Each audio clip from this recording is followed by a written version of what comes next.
Welcome to the deep dive. Thanks for joining us. Great to be here. We've got some really interesting source material you sent over, and today we're diving into the astrology for April 12th, 2025. Yep. Specifically looking at insights from Tarot by High C. That's tarot by HIC.net.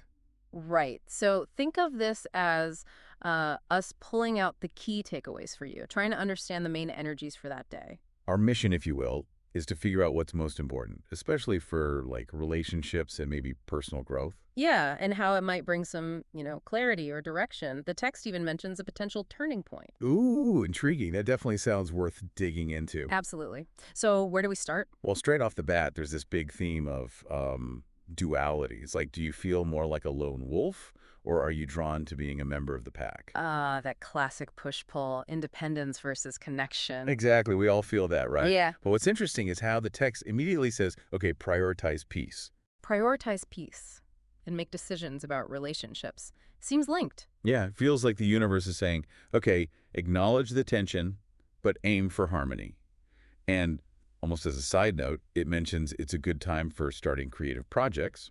Okay, that lone wolf or pack member thing. Yep.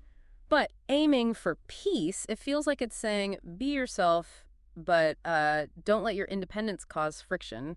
Does that track? Totally. It's like your need for your own space, your autonomy, that's the lone wolf part. And it's valid. Right. But the focus on peace and relationship choices suggests the real work is figuring out how to blend that independence within your connections, how to be you, but also part of the pack smoothly. Okay, so find a way for both to work together. And the creative projects, maybe that's a good outlet for the lone wolf energy. Could be perfect, yeah. A way to express yourself, grow personally, without necessarily shaking up the relationship boat. Yeah.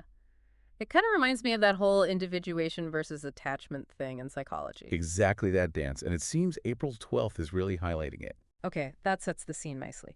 Now, the big event seems to be the full moon in Libra. For those of us maybe not super fluent in astro speak, what's the deal with a Libra full moon? Okay, so full moons generally are peak energy times, right? Things come to light, culminate, maybe get released, Linger. elimination, and Libra. That sign is all about balance, fairness, harmony, and relationships. Hmm. That whole me versus we thing. Got it. So put them together. Full moon in Libra is like a giant cosmic spotlight Mm. on how you're managing your key relationship. Ah, okay. And the text poses that question. Yeah, how can you be in connection with others while maintaining a sense of autonomy and independence? That's the core question this full moon asks you to look at. Wow. Okay. That's a big one. So many people wrestle with that. The text also says this full moon can highlight imbalances and maybe lead to a collapse. That sounds kind of intense. It can sound intense, yeah, but think of it less like a sudden explosion, more like, Mm. well, something built on shaky ground finally giving way. Right, like it just can't hold up anymore. Exactly. So in relationships, it might be tensions finally boiling over, or truths you avoided coming out, or just realizing a dynamic isn't working anymore, it's unsustainable. So less catastrophe, more. A necessary adjustment. Precisely. And Libra isn't about faking peace, slapping a smile on things. It's about real correction, finding genuine fairness and balance for the long haul. Okay. And it links back to that new moon in Aries and the eclipse in late March. Yeah, remember setting intentions then, planting seeds. This full moon is kind of showing you what's grown from those seeds. Are they contributing to a healthy balance in your life or not? Ah, like a check-in on those intentions, specifically focused on relationships. Makes sense. Okay, let's get into the nitty-gritty of this full moon. First up, it's square Mars. Unfiltered emotions that can't be suppressed. Uh-oh. Yes, is about right. So a square means tension, friction, a challenge. Mars is action, drive, sometimes anger or aggression. So, peaceful Libra moon meets forceful Mars. You got it. That desire for harmony runs smack into some raw, maybe unprocessed emotional stuff.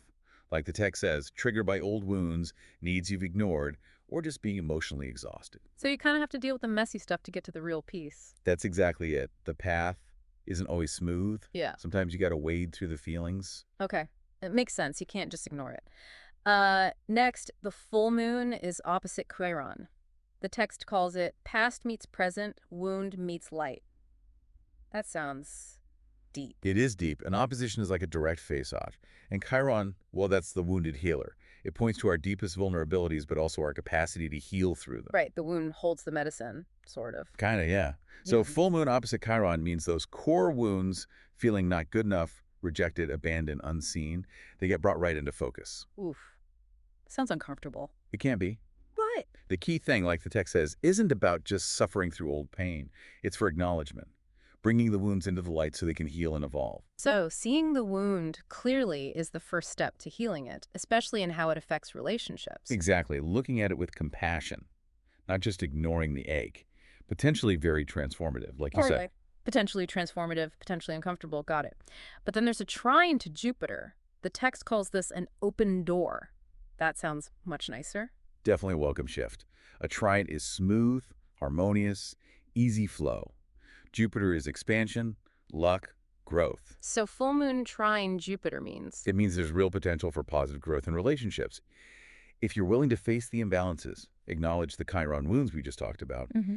then this trine is like, here's your chance. Hmm. An open door to build something more authentic, more fulfilling, moving beyond what's just convenient or superficial. Like a cosmic boost if you're doing the work. Pretty much. Supportive wind at your back. I love that. Okay, now for the complex one. This yod formation. Full moon, Venus, Saturn, Mercury, Uranus. Fork in the road, choice point. Okay, Hmm. unpack the yod for us. Right, the yada. It's a specific pattern, kind of intense. Imagine two planets in a helpful angle, a sextile. Okay. And then both of those make a stressful angle, a quincunx, to a third planet. That third planet at the point. That's the focus. Lots of tension, feeling pulled, needing a big adjustment. And the full moon is at that focal point here. Exactly. So it's amplifying this need for adjustment in our relationships and balance. The text suggests ways this choice point might show up, Like what? like suddenly seeing you're acting out of habit or realizing you haven't been objective, or maybe you're too easily swayed by others, or just feeling vulnerable, kind of powerless. So it's like standing at a crossroads and the usual paths aren't quite right? Yeah, and you're being nudged to look for a third way. It's a moment of real self-awareness within relationships. Okay, seeing the autopilot reactions. Right. The yod pushes you to notice unhealthy emotional habits, get really clear on your actual needs, and think about shifting your attitude or taking different actions. It's about waking up from unconscious patterns in how you connect. Wow. That sounds like it could really shift things if you pay attention. Okay, let's switch gears slightly. Venus stations direct in Pisces. After a review period, now it's forward movement in relationship matters. What's that energy feel like? Well, Venus retrograde, which just finished, is usually about reevaluating relationships, values, desires. It's internal work. Mm-hmm. Reflection time. Now, Venus station's direct stops going backwards, starts moving forward in Pisces. Pisces is compassionate, empathetic, sometimes a bit idealistic about love. So the energy shifts from looking inward to, well, acting outward. So more clarity on what you want and maybe an urge to move things forward. New relationships, deepening old ones. Yeah, potentially. A stronger feeling of wanting to progress in those areas. But the text warns against rushing. Take time, have conversations. Why the caution? Good point. Even with forward energy, the insights from retrograde still need time to settle, you know? And Pisces, lovely as it is, can sometimes gloss over hard truths or be a bit unrealistic. Ah, so ground the idealism with real talk. Exactly. Make sure you're moving forward based on actual understanding and clear communication, not just getting swept up in dreamy vibes or avoiding tough chats. Okay, solid advice. Don't get carried away. We also have the sun conjunct Chiron. We talked about the moon opposite Chiron. How is this different? Still about wounds. Still about wounds, Yeah. yes. But a conjunction is a merging of energies. The sun is our core self, our identity, our ego. Right, our vitality. So sun conjunct Chiron means our very sense of self is directly meeting our deepest wound.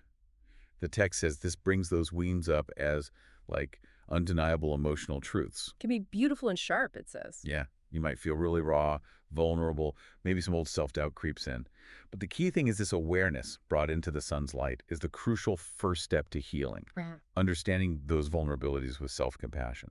So moon opposite Chiron is maybe how wounds affect relationship balance, but sun conjunct Chiron is more internal, Yeah. hitting our core sense of self. That's a great way to put it. The moon illuminates the use dynamic. Yeah. The sun illuminates the me that needs understanding. They work together, really. Okay, got it. Finally, Mercury trine Mars. After all this deep emotional stuff, this sounds more practical. Clear, direct communication and decisive thinking. Exactly. A breath of fresh, active air. Yeah. Mercury is communication and thinking. Mars is action and drive. The Mhm. trine makes it flow easily. So easier to think straight, say what you mean, and actually do something. Yep.